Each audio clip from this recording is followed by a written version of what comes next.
Esa noche volví con la piel tostada por el sol y el corazón, con una alegría infantil y ornací, mientras mecha la lave en la cerradura, algo dentro de mí se encogió, como si mi cuerpo supiera antes, que mi mente que en esa casa ya no me estaban esperando. No fue una intuición bonita, fue una punzada de esas que no se explican. El pasillo olía a limpiador barato y a prisa. La luz del techo parpadeaba como siempre. Dejé la maleta junto a la pared y me quedé quieto, escuchando. No había pasos. No había un papá. No había un como te fue. Solo el zumbido del refrigerador, ese sonido frío que llena los silencios cuando nadie te ama en voz alta. Yo había estado 10 días fuera. 10 días en los que, por primera vez en muchos años, me permití respirar sin sentir que pedía permiso. Mi hijo me pagó ese viaje. Él mismo insistió. Me lo dijo con una sonrisa rápida, de esas que duran lo justo para que parezca un buen hijo delante de los demás. Te lo mereces, viejo, ya estás grande, descansa, conoce el mar, no estés encerrado aquí. Eso dijo. Yo me lo creo. Por uno, cuando envejas, se vuelve especialista en crear lo que necesita crear para no morir de tristeza.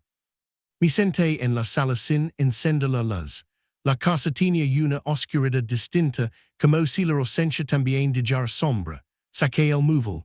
Tenía 3 mensajes de mi hijo durante el viaje. Un todo bien, el primer día, un emoji el cuarto, y un avisarme cuando legs el último. Nada más. Mi nuera no escribió ni una vez. Ni una. Yo me repetí, están ocupados. Los jóvenes siempre están ocupados. Es normal, no seas exagerado, no seas carga.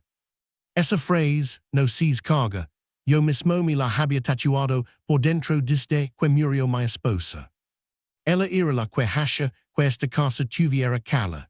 Era la que convertía los silencios en conversación. La que miraba a nuestro hijo con ternura y le decía, a tu padre si la nota cuando le dio algo, míralo bien. Cuando ella se fue, yo me quedé como una silla en una esquina. Útil, sí, pero nadie te mira si no estorbas. Esa noche, mientras esperaba algún sonido, escuché una puerta cerrarse arriba, pasos rápidos, y luego la voz de mi nuera. No dijo, ya ligo. Dijo con la misma naturalidad, con la que uno comenta el clima. Ya volvió. Mi hijo bajó detrás de ella, mirando el teléfono. Ni siquiera levantó los ojos del todo. ¿Qué tal? Soltó, como quien pregunta por compromiso en el ascensor. Yo sonreí, porque mi cuerpo todavía venía del mar. Traer esa ingenuidad de quien cree que los hijos pueden volver a ser niños si tú vuelves a ser padre por un ratito. Fue bonito, dije, nunca había visto el agua así de noche payas un espejo, me acordé de tu mamá. Viaje, pasó lo primero. Mi nuera soltó un suspiro que parecía una carcajada mordida. Claro, su mamá, siempre su mamá, 10 días fuera y vuelve con lo mismo. Sentí el golpe, como un vaso rompiéndose dentro del pecho. Mi hijo alzó la vista apenas un segundo, lo justo para ver que yo estaba allí, y luego miró hacia otro lado, como si el dolor fuera una mancha que prefería no tocar. Bueno, dijo él, ya estamos cansados, mañana hablamos. Mañana hablamos. Esa frase es el cementerio de muchas cosas. Yo subí despacio con mi maleta. Cada escalón crujía como si la casa se cuidara de mí. Me encerré en mi cuarto, ese cuarto pequeño donde tengo las fotos viejas, una lámpara amarilla y el olor a ropa guardada. Me senté en la cama y abrí el cajón donde guardo el reloj de mi esposa. Me lo puse en la muñeca, aunque no sirve, solo por sentir peso, por sentir compañía. Y me quedé mirando la pared, recordando algo que me había pasado 2 días antes, en el viaje, sentado frente al mar. Un hombre me, casi de mi edad, estaba solo también, comía una naranja con calma, mi vio mirarlo y me dijo. Sabe que es lo peor de envejecer, amigo, no es que duela la rodilla, es que te vuelves invisible. Yo miré por educación, pero me dolió la garganta. Porque era verdad. Y esa noche, de regreso, esa verdad se me metió hasta los huesos. A la mañana siguiente me levanté temprano. Vieja costumbre.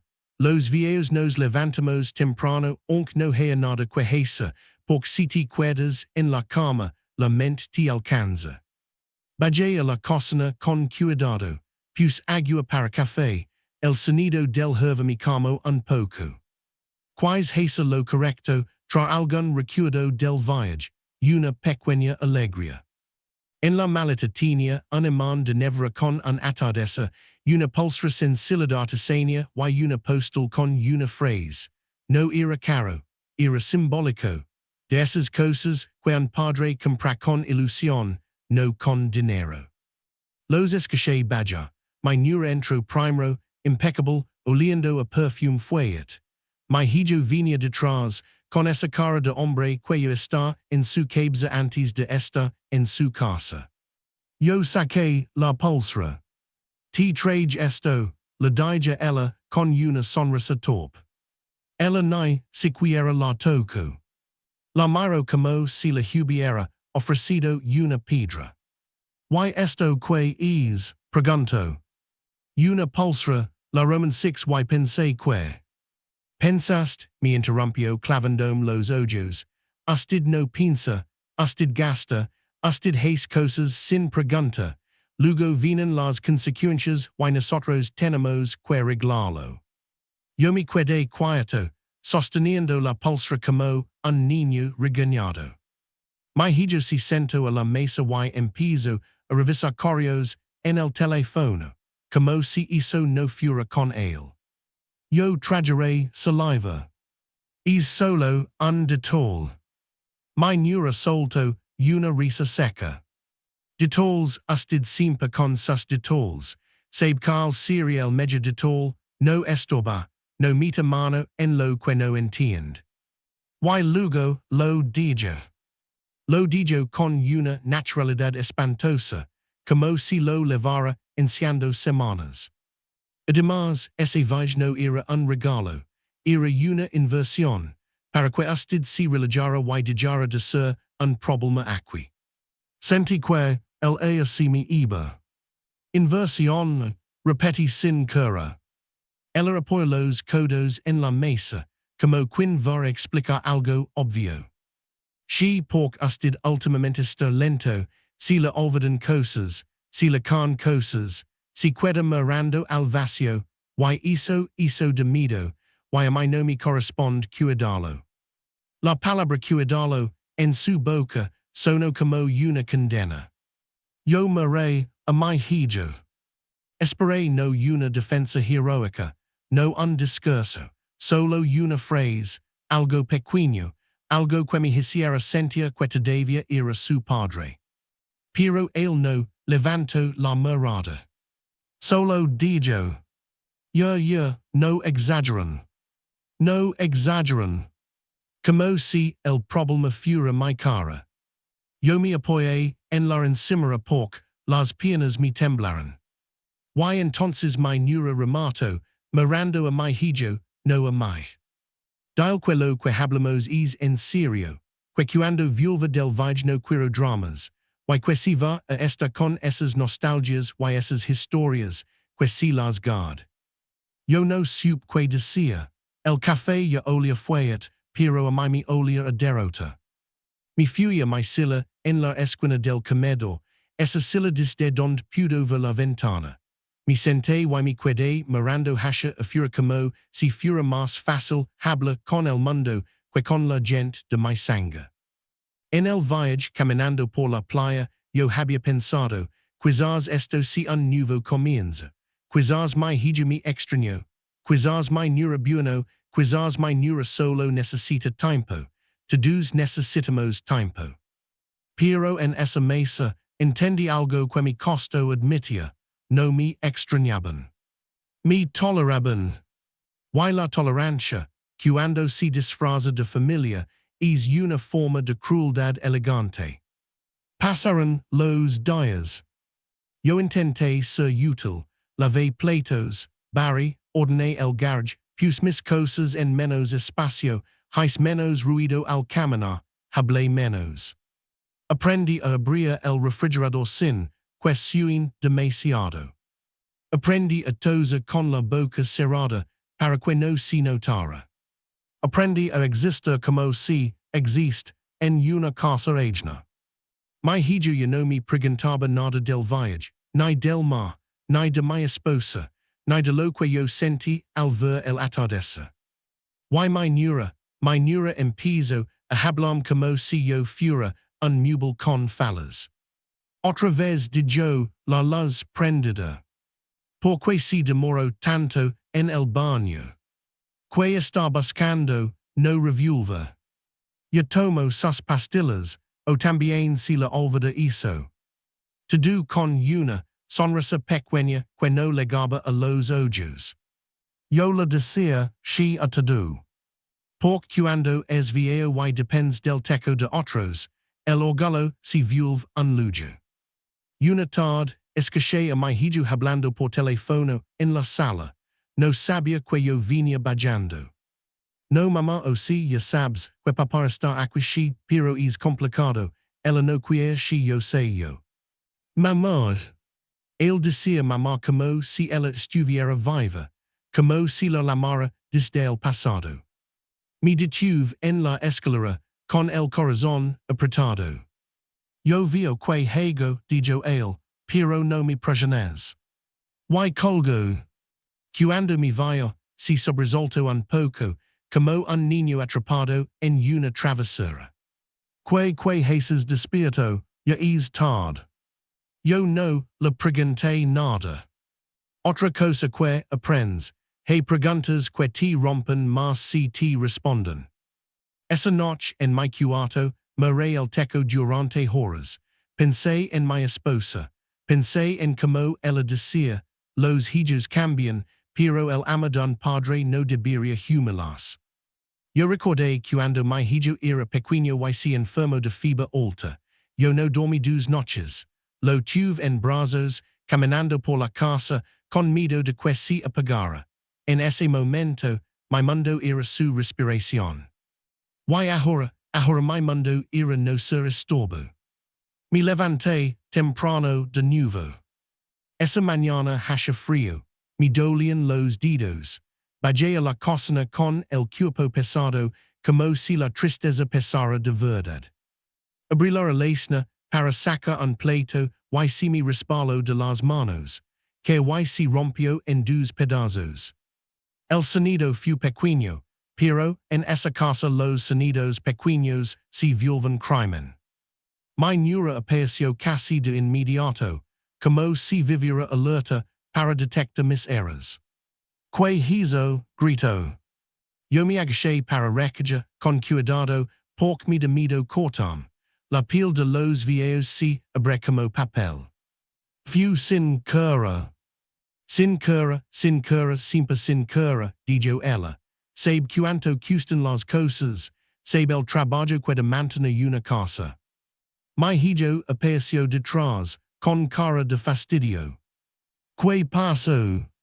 Pasó que tu papá ya no puede ni sostener un plato, escupió ella, señalando. Esto no puede asegurarse. Yo levanté un pedazo de cerámica, temblando. Yo lo pego, dije, casi en un susurro. Mi nura se rió. Con su pensión, la misma pensión que desapias en medicinas y en no sé qué. Usted cree que aquí estamos para. Y has vino lo peor. Porque lo peor no fue el grito. Lo peor fue el desprecio. Lo miro a él y dijo, sin importar que yo estuviera en el cielo. Te lo dije, ese viaje fue un error, le dio ideas. Ahora se cree especial, se cree que todavía tiene derecho a ocupar espacio. Yo sentí quella cosa si inclinaba un poquito. Como si el piso se moviera. Me agarré de la encimera para levantarme. Los latidos me golpeaban el culo. Sentí sudor frío en la espalda. Mi hijo dijo, cansado. Yo papá, ten más cuidado. Ten más cuidado. Como si yo hubiera querido romper algo solo para molestarlos. Yo empecé a recoger el vidrio con las manos, torpe, desesperado por arreglar mi era. Y al hacerlo, pensé algo que me dio vergüenza.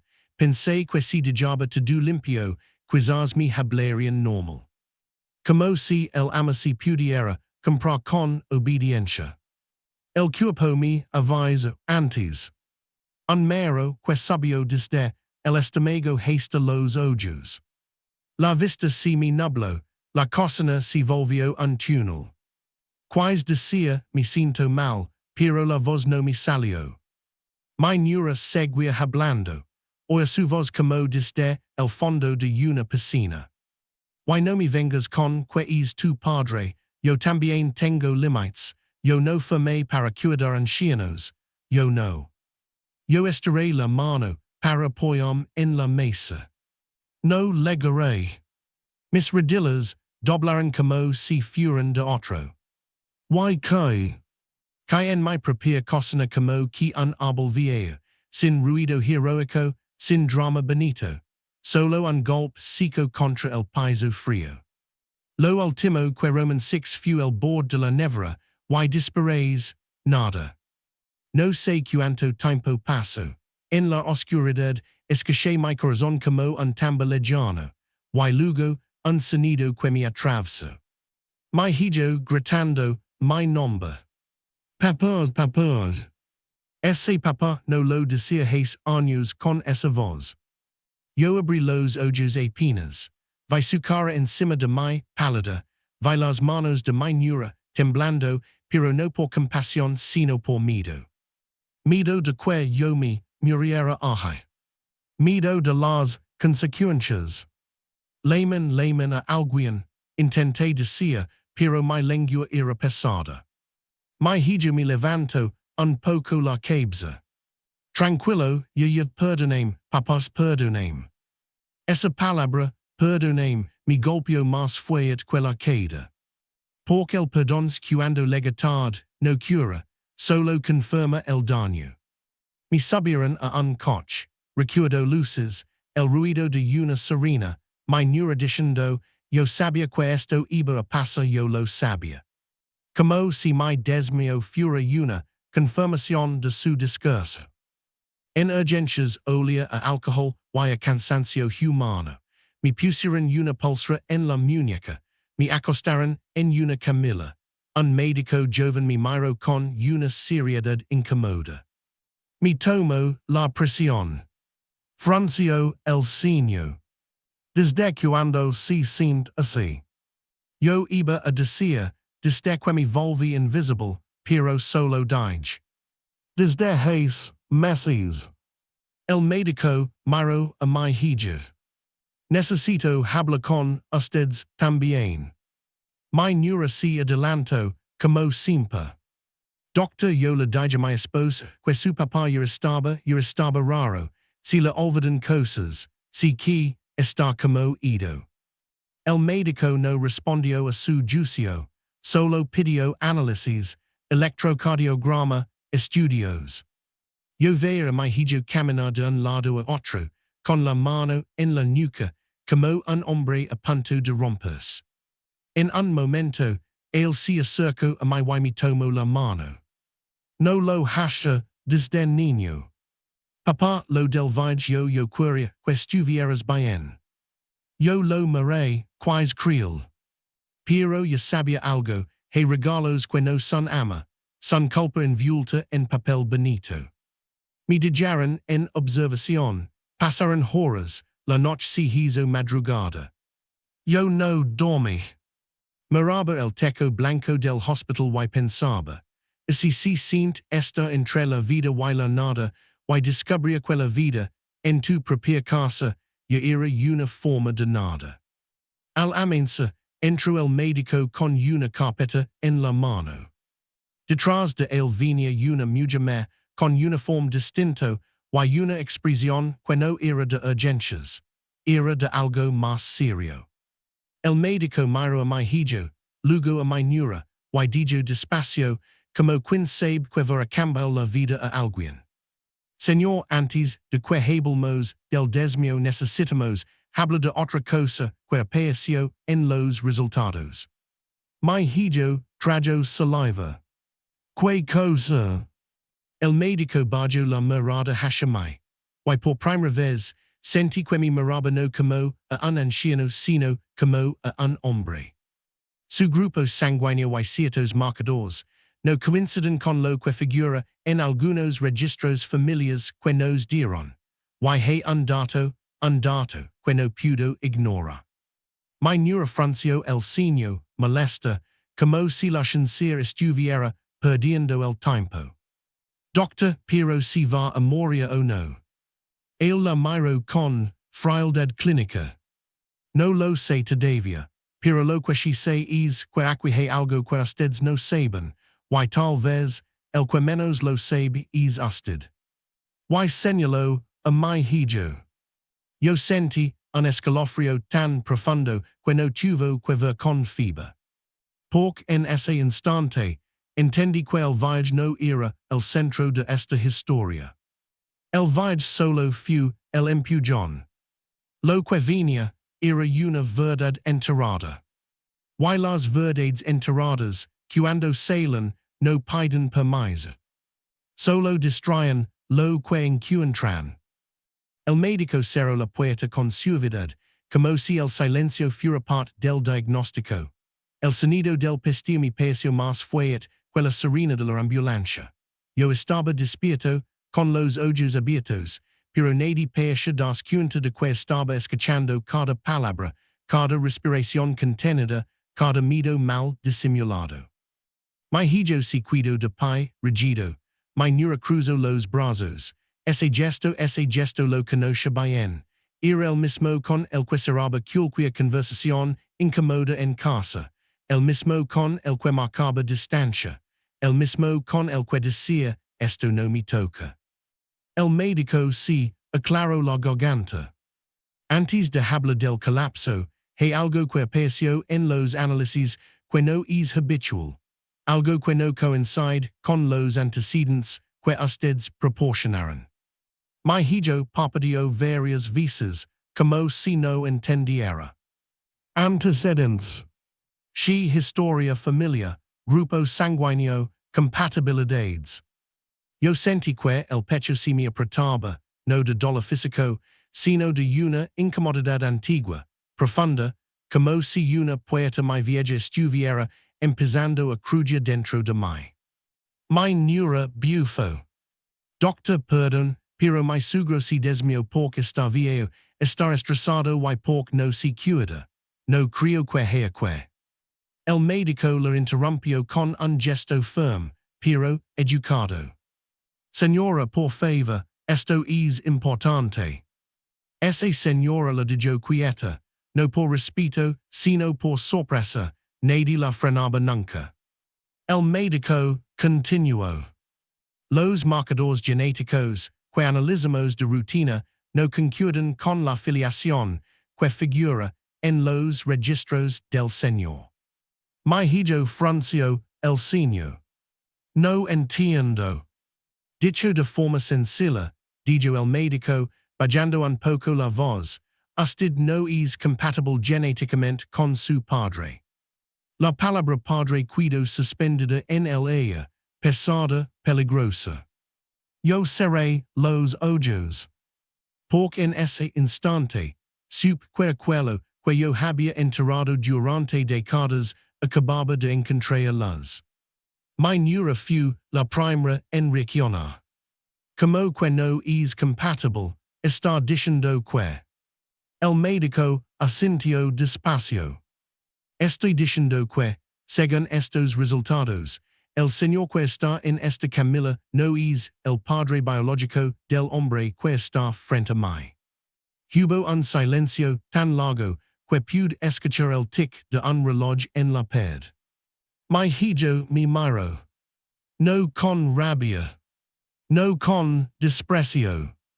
Con algo peor. Con confusión. Como si de pronto yo fuera un extraño, al que había estado llamando papá por era. Eso is impossible, murmuró él. Mi madre ella. No termino la phrase. Nunca es fácil terminar una phrase cuando la persona que la sostenía ya no está viva para defenderse. Yo respiré hondo. El aire del hospital sabía a metal y a verdad. Es verdad, dije. Mi voz salió baja, cansada pero clara. Los tres me miraron al mismo tiempo. Yo lo sabía, continué, desde antes de que nacieras. Mi hijo dio un paso atrás, como si mis palabras fueran un golpe físico. ¿Qué estás diciendo? Lo miré. Y en ese momento no Roman 6, al hombre que me humilaba con silencios, ni al que permitía que su esposa me borrara. Vi al niño que cargaré en brazos aunque no compartiéramos sangre, al niño que se dormía sobre mi pecho escuchando mi corazón, ese mismo corazón que ahora había fallado. Estoy diciendo que tu madre estaba embarazada cuando yo la conocí. Mi nuera abrió la boca, pero no dijo nada. Por primera vez, no tenía palabras preparadas. Ella me lo contó una noche, seguí, llorando, me dijo que el hombre que la había dejado no quería saber nada, que estaba sola, que tenía miedo. Mi hijo negó con la cabeza, despacio, como si nega pudiera desarmar la historia. Eso no puede ser verdad, mi mamá no haría eso. Sonreí con tristeza. Tu madre era humana, como todos, con errors, con miedo, con decisions difíciles. Tragaré saliva. Yo la amaba, y cuando me lo dijo, pude haberme ido, nadie me obligaba a quedarme, pero yo te Roman 6, y decidí quedarme. El médico escuchaba en silencio, respetando algo que iba más allá de lo clínico.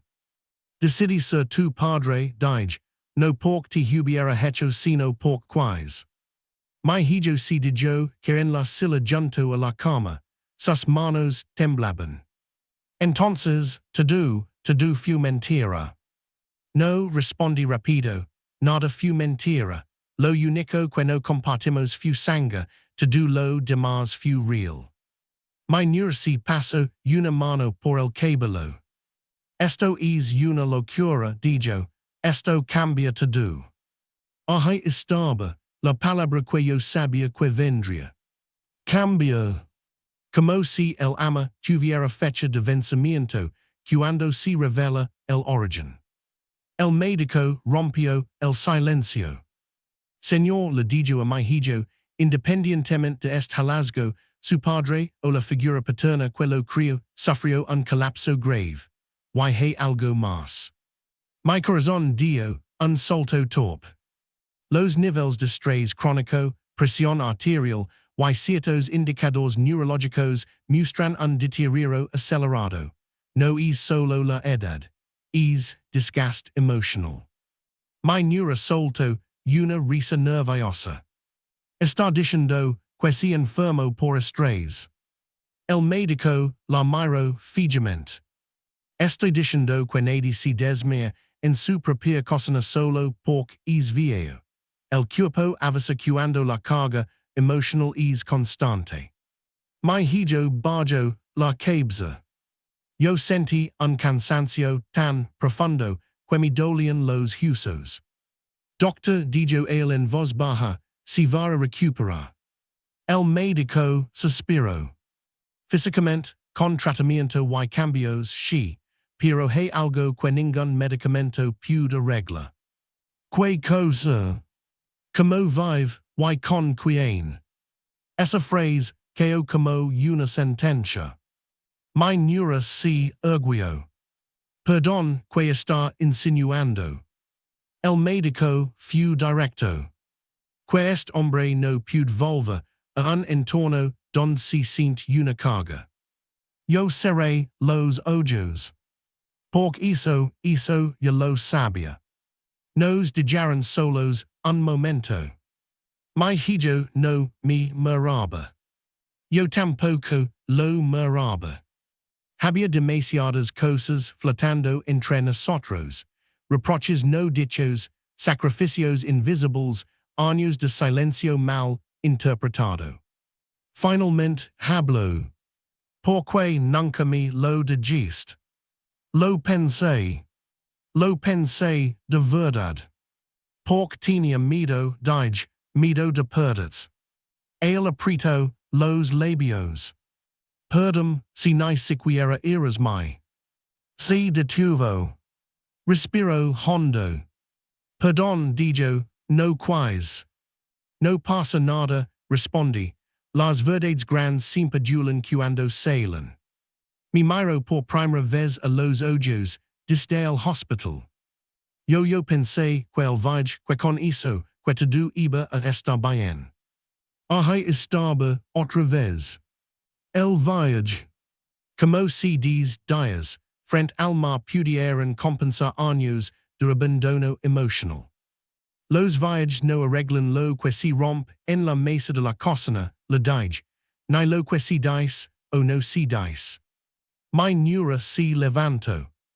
Esto es demasiado para mí solto, yo no firmé para esto. Y sin mirarme, sin decir nada más, salió del cuarto. La puerta se cerró. Mi hijo no la siguió. Se quedó sentado, mirando el cielo. Ella no lo sabía, dijo, como si necesitara justificarse. Esto la superé. Yo asentí. Siempre hay alguien a quien todo la superé, cuando deja de convenir. No lo dije con rencor. Lo dije con cansancio. Pasaron los días. Me hicieron más estudios, me dieron medicación, me observaron. Pero lo más importante fue lo que pasó fuera de mi cuerpo. Mi hijo empezó a quedarse más tiempo, yo no miraba tanto el teléfono, me preguntaba cosas, del viaje, de mi esposa, de mi vida antes de él. Como si de pronto tuviera que reconstruir una historia que creo segura. Una tarde me dijo. Siempre pensé que estabas ahí, como fijo, como algo que no se va. Sonreí. Eso nos pasa a todos con las personas que nos quieren bien. No volví a la casa. El médico fue claro, y por primera vez, mi hijo no discutió. Buscaron una residencia temporal, un lugar tranquilo, con gente de mi edad, con silencios compartidos, no impuestos. El día que me dieron el alta, mi neura no apareció. Mi hijo cargó mi pequeña maleta. Antes de salir, me miró. Papá. Ese papá sonó distinto. Más torpe. Más honesto. Lo siento. Yo asentí. No necesitas decirlo más, respondí, empieza a demostrarlo. En el coche, mientras avanzábamos, miré por la ventana. Los árboles pasaban despacio. Pensé en mi vida. En el hombre que decidió ser padre sin obligación. En el viejo que aprendió demasiado tarde que el ama también necesita límites. En el cuerpo que se quedó, para que el alma dejara de soportar. Cuando llegamos al nuevo lugar, el sol entraba por las ventanas grandes. Olía a café y a pan recién hecho. Una mujer me sonrió y me dijo. Bienvenido. Esa palabra, bienvenida me aflojó algo en el pecho. Mi hijo se quedó un rato más. Me acomodó. Me preguntó si necesitaba algo. Antes de irse, se detuvo en la puerta. Te quedarás bien. Lo miré. Por primera vez en mucho tiempo, no desde la necesidad, sino desde la dignidad. She dijo, por ahora estoy en un lugar donde no tengo que pedir permiso para existir. Cuando se fue, me senté junto a la ventana. Y pensé algo que nunca había pensado con tanta claridad. Ser padre no es compartir sangre. Es compartir presencia. Y aunque el cuerpo se quiebra el alma, cuando se libera, por fin pude descansar. Me desperté antes de que sonara el tambor del desayuno, no por costumbre, sino porque el silencio allí era distinto. No era un silencio que te expulsara como el de la casa de mi hijo. Era un silencio que te dejaba quedarte. Abrí los ojos y tardé unos segundos en recordar dónde estaba. La luz entraba por la ventana sin pedir permiso. No había pasos nerviosos. No había suspiros de molestia. No había relojes marcando que sobrabas. Me incorporé despacio. El cuerpo todavía dolía, pero era un dolor honesto. Un dolor que no venía del miedo. Me senté al borde de la cama y miré mis manos. Esas manos que habían trabajado toda la vida. Que habían cargado cargas, que habían empujado bicicletas, que habían sostenido cuerpos pequeños con fibra. Esas manos que, en los últimos años, solo parecían servir para molestar. Y por primera vez, en mucho tiempo, no sentí vergüenza de ellas. Bajé al comedor común. Había gente sentada, hablando bajo, riendo sin ruido. Un hombre le cantaba a otro una historia que yo no escuché completa, pero me llamó la atención la forma en que lo escuchaban, sin apuro, como si su tiempo valiera. Me serví café, nadie me corrigió como lo hacía, nadie me observó con impaciencia, nadie suspiró por tarde. Me senté junto a la ventana. Afuera los árboles se movían despacio. Y en ese movimiento lento entendí algo que me golpeó más fuerte que la queda en la cocina.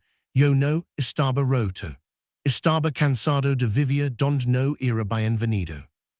Los primeros días pasaron así, con una calma que al principio me incomodaba. Porque cuando uno viene la tensión constante, la calma se siente sospechosa. Como si en cualquier momento alguien fuera a decir que no mereces estar tranquilo. Pero nadie lo dijo. Mi hijo venía a verme. Al principio todos los días, luego cada 2 o 3, siempre con esa cara de hombre que carga algo que no sabe dónde dejar. Hablábamos, no de cosas grandes, de lo cotidiano, del clima, de la comida, de recuerdos sueltos que antes no se animaba a tocar. Una tarde me dijo, siempre pensé que eras fuerte, que nada te afectaba. Lo miré. Eso es lo que pasa cuando alguien aguanta demasiado, le respondí.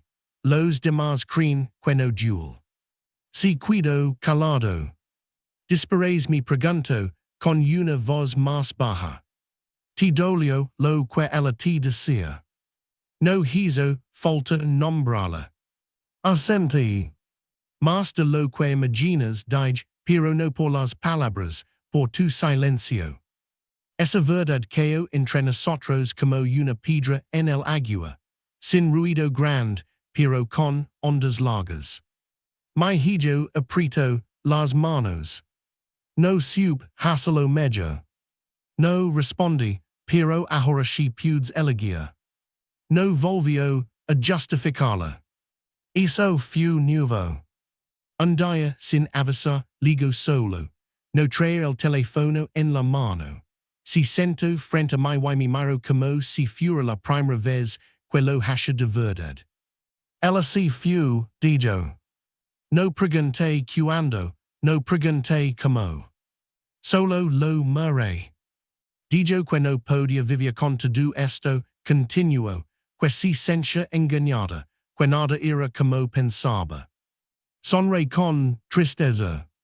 La verdad incomoda cuando no nos conviene, respondí. El bajo la cabeza.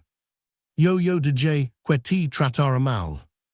No fue una frase dicha rápido, la dijo despacio, asumiéndola. Si contesté, la digest. Espero un reprochme, un grito, un desahogo tardio. No si lo de. Porque hay momentos en la vida en los que el perdón no necesita drama, necesita claridad. Pero también dije que me tratara mal yo mismo, añadí, por miedo a perder. Me miro sorprendido. Perdón. Si dije, porque uno cree que si aguanta lo suficiente, los demás si quedan. Why no es así. Guardo silencio. Luego dijo algo que no esperaba. Te quedarías conmigo algún día, quiero decir, sin ellos solo nosotros. Respiré hondo. Esa pregunta llegaba tarde, pero no demasiado tarde para decir la verdad. No respondí. No con dureza, no con rencor. Con firmeza. Te quiero, añadí, pero ya no desde la necesidad. Y vivir contigo ahora mismo me devolvería al mismo lugar. Si la humedecieron los ojos. Entiendo, dijo. Y por primera vez, sono como un hombre adulto, no como un niño defendiéndose. Pasaron semanas. Mi cuerpo empezó a responder, la presión se estabilizó, dormía mejor, comía sin nudo en el estómago. Pero lo que más cambió, fue algo que no sale en los análisis. Empecé a hablar con otros hombres, otras mujeres, gente que también había sido olvidada sin ruido. Escuché historias peores que la mía, hijos que no llamaban nunca, familias que solo aparecían cuando había hinchas, abuelos que cuidaron nietos durante años y luego fueron un problema. Y en esas historias, entendí que mi caso no era una excepción. Era un patrón. Una forma elegante de abandono. Una tarde, mientras caminaba por el jardín, sentí un mero live, me senté en una banca, cerré los ojos. Por reflejo esperé el reproche, la queja, la molestia. Pero en su lugar, una enfermera se acercó y me dijo: Está bien, quiero que nos quedemos un momento. Ese nos me tocó el pecho. No estoy acostumbrado a que alguien se quede, respondí sin pensar. Ella sonrió con una ternura sencilla. Pues vaya acostumbrándose. Esa noche, llamé a mi hijo. No para reclamar, no para pedir. Para decir algo que nunca había dicho. Gracias, le dije. Por pagarme ese viaje. Se quedó en silencio. Sé que no lo hiciste por las razones correctas, continué, pero gracias a eso todo salió a la luz. Respiro hondo. Ese viaje te salvó. No corregí, me salvé yo cuando dejé de cala. Hubo un silencio largo. Luego dijo: Estoy aprendiendo. Asentí aunque no podía verme. Eso basta, respondí. Los meses pasaron. Un día mi hijo ligó con una caja, dentro había fotos viejas, cosas de mi esposa, cartas. Las encontré, dijo, pensé que querías tenerlas. Las tomé con cuidado. Vi su letra, su sonrisa en papel. Y lloré. No de tristeza. Decía. Mi hijo me observó Laura sin decirme que mi cámara, sin incomodas. Si cuido. Y eso fue nuevo. Un domingo por la mañana, sentado otra vez junto a la ventana, pensé en todo. En la queda, en la cocina. En el suelo frío. En las palabras que me rompieron más que el cuerpo. En la verdad que salió en un hospital, rodada de tubos y luces blancas. Y entendí algo que quiero, que quien escuche esta historia entienda también. A veces, el golpe no lega para matarte. Lega para despertarte. Yo me dismay pork my cuerpo, yo no podia sostenerlo, que mi alma levaba años cagando. Mi enfermé pork, ama sin dignidad también enferma. Mi kai pork seguro de pai, en un lugar donde no te respetan, es una forma lenta de moria. Hoy sigo siendo padre. Pero yo no soy un padre que suplica. Sigo queriendo a mi hijo. Pero yo no me traiciono para que él se quede. Porque el ama verdadero no exige humillación.